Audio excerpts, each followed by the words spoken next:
Hello, my children. How are you doing? The Desire Friendly Neighborhood Rave saying hello. How you doing? How you been? What's new? What's good? I'm good. Thank you for asking. Today we are going to be taking a look at a really cool guitar, the Ibanez RG5320 Prestige. For those of you unaware, the Ibanez Prestige line is the highest quality instrument that Ibanez makes. It's basically a notch below their custom shop. So basically what that means is we could expect a professional quality grade A instrument right now.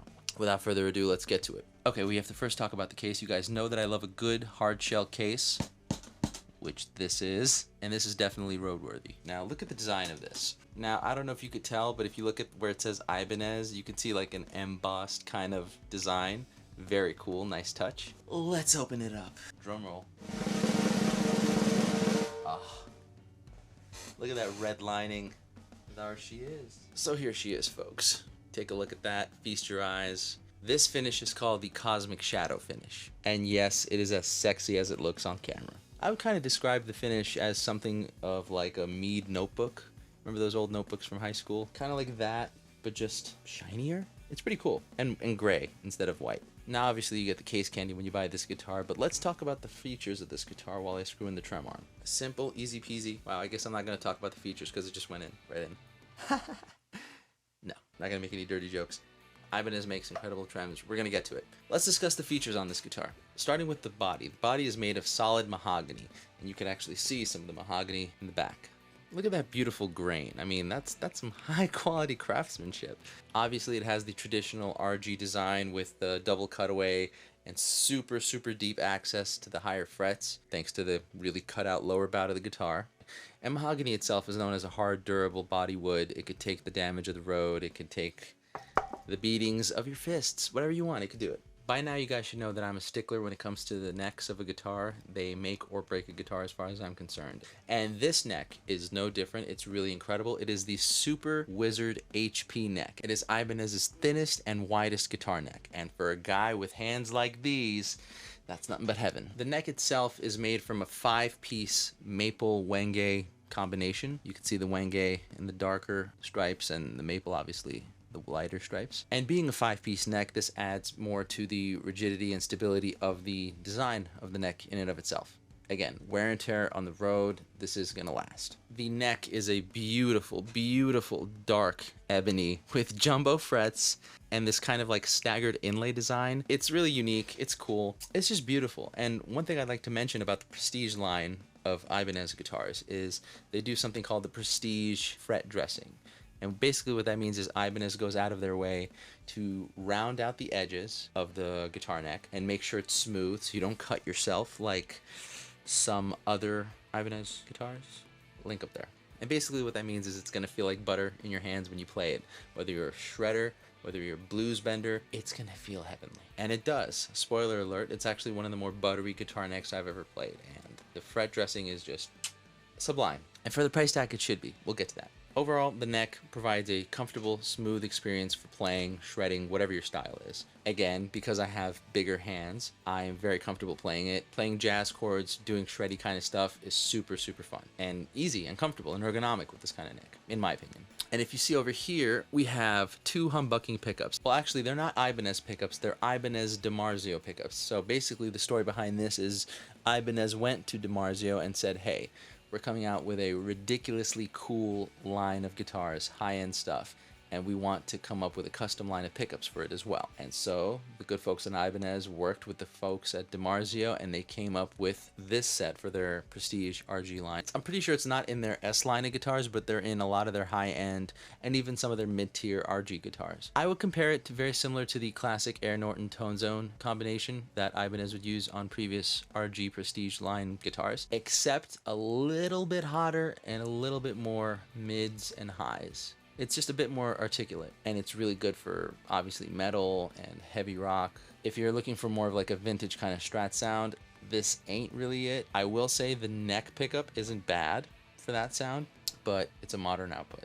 Speaking of modern output and Strat sounds, Now you have a toggle switch right over here, and what that does is it basically splits the coils of the humbucking pickups, essentially turning the humbucking pickups into single coils. Because of this, you have a lot more options to play when it comes to coming up with sounds, whether in the studio or live. You have a choice between going back and forth between humbucking and single coil tones. Again, the single coil tones are a bit modern sounding, not necessarily what I would consider to hold a candle to like a good, round, warm, fat, vintage kind of pickup, but it has its uses. And you know, with enough tweaking, you could get it to sound close to what you want. It's definitely usable. The important thing about the pickups, I should say, is that they do articulate very, very nicely under distortion.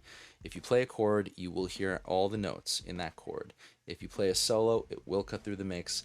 These are really great pickups. And really the last kind of thing to talk about here is the Low Pro Edge trem system. Obviously, Ibanez makes some of the best bridges in the game. Again, being that this is the Prestige model and not a lower tier Ibanez guitar, there was a lot of work done to make sure that this is sturdy. It flutters, it dives, it does all this good stuff that we're about to show you soon. And most importantly, it keeps the guitar in tune. Because of course we have a locking nut that allows for the guitar to do all kinds of crazy noises. Again, you know how much I love locking nuts and crazy noises, right up there. So before we show you what the guitar sounds like, I want to talk to you about my experience playing this guitar. Now personally for me, the reason why I bought this particular guitar was because I really fell in love with El Alvaro, the Ibanez RG that was given to me by my friend Alvaro, and I named it after him, of course, in honor of him. Now the El Alvaro guitar, again, which I will link up there, we made a really cool video with that. It was an RG5320 Prestige, and so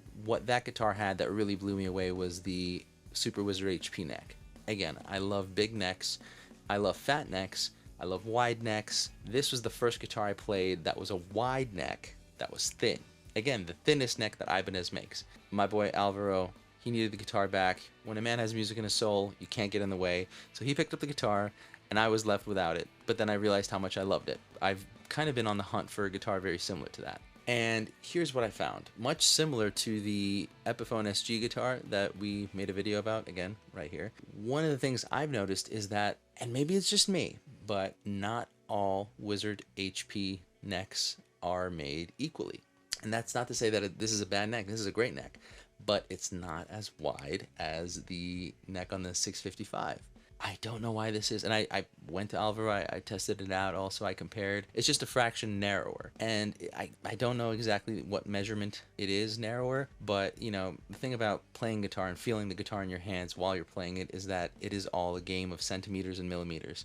You know, that's why there's a difference between a guitar that has a 42 millimeter nut width and a 43 millimeter nut width. It's a world of difference in the guitar player's hands. And so while this guitar is great and fantastic, that kind of was upsetting for me because I wanted something that was as comparably wide in the neck area as that guitar, which this unfortunately is not. So again, I say it all the time, play the guitars before you buy them. Test them out in the store if you can, but play them before you buy them. Another thing about this guitar that kind of threw me off, and I was kind of like curious to try out a guitar with this feature that I thought was cool at first, but then I kind of realized I'm not really a fan of, is the staggered fret dots. Now obviously, as you can see, the fret dots are closer to the bass side of the guitar. Usually they're right in the middle. I find personally when you're playing guitar and you're just sitting down, looking at the neck, which you sometimes do as a player, we're not all perfect. For whatever reason, while I was looking at the neck, it would kind of give me like a headache, like a cross-eyed thing, because I would kind of not be sure if I was on the 15th or 14th fret. I'm used to seeing the fret marker right here, but it's right here. But I'm looking at like the B string, which is right there. So it kind of gives you like this blurred vision kind of thing. Again, maybe it's just me. Try it for yourself. See if it affects you. Maybe I'm more sensitive in the ocular department. But that's something that I found to be way more distracting than I originally thought. And that's kind of why I like the trapezoid fret markers on something like an SG, is because no matter how hard you try, you are not gonna overshoot the fret you want to hit. You're gonna see it. You're not gonna get cross-eyed or anything like that. You're not gonna get any headaches. It's big, and I think the only kind of fret inlay that would be bigger are the full square blocks. These just kind of look neater to me. Other than that, this is a fantastic guitar. So yeah, overall, I can't really say anything bad about this guitar. It's just that for me and what I was looking for in particular, it wasn't quite hitting the mark because I needed a really wide neck. But everything else about this guitar is pretty freaking sweet. It's just that, again, it is a Ibanez RG Prestige model. That's their highest level quality of guitar, and for the money you'd spend on something like that, you need to make sure you're 110% satisfied. There's no room for wiggling. into liking it or thinking maybe I could get used to it. No, you have to know for sure. And as great as this is, it's just not ideal for my hand. That being said, it is a fantastic freaking guitar. Again, the neck is buttery, and we're gonna explore some of the tones right here, right now. Let's go.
So there you go, you have the sounds of the guitar, but how does it shriek? How does it dive bomb? How does it flutter? Let's test it!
So there you have it, folks, the Ibanez RG5320 Prestige. It's great. I highly recommend it if you can afford it. Test it out before you could buy it. Again, it's a specific kind of neck for a specific kind of player. It is versatile, as you heard. It handles all kinds of heavy rock, all kinds of distortion. It's pretty good for cleans. You can get away with a lot of stuff. You can get away with a lot of styles, clean, pop, blues, you name it. It's fun to play. It's smooth to play. Everything I just played right now, I play there cold. I play all my videos cold. I don't really warm up before my videos or my live streams. It's probably a problem. I should probably practice before I play, but still, I think that's a testament to the guitar. I play all these guitars that I review cold with no warm-up because that's how it should be. When you pick up a guitar, it's just you and the guitar. This is a great guitar. And I mean, look at that finish. I mean, come on. Well, there you have it, folks. I hope this was informative for you. Please like this video if this was informative to you and you enjoyed or learned something. Subscribe to stay up to date with new reviews and new music coming soon. Hint, hint. And comment down below if there's a particular guitar you'd like for me to review. Let me know what it is. Until then, I bid you all adieu. Take care of yourselves and each other. Rave out.